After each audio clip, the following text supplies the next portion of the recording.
Oo. Ano kaya nangyari dito oh?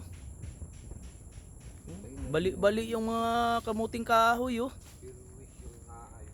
Ala. Oh. Malabo yung may-ari gumawa niyan. Ha? Malabo. Kasi sayang yan eh. Asyuso to ah. Pero kung alam mo, pupunutin dito makikita ko. Hindi ko rin kukunin ang mga bata. Oo. Isa lang ang galit yan eh. Baka. Yung mga magulang. Oo.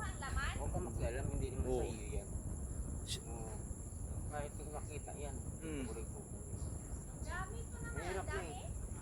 Marami oh. Sayang oh. Sayang oh. Papalaman pa naman yung kamuting kahoy na to. Sabi ko ang liwanag kanina. Eh hindi ko nga napansin to nung dumanak ko eh. Asyuso. Lang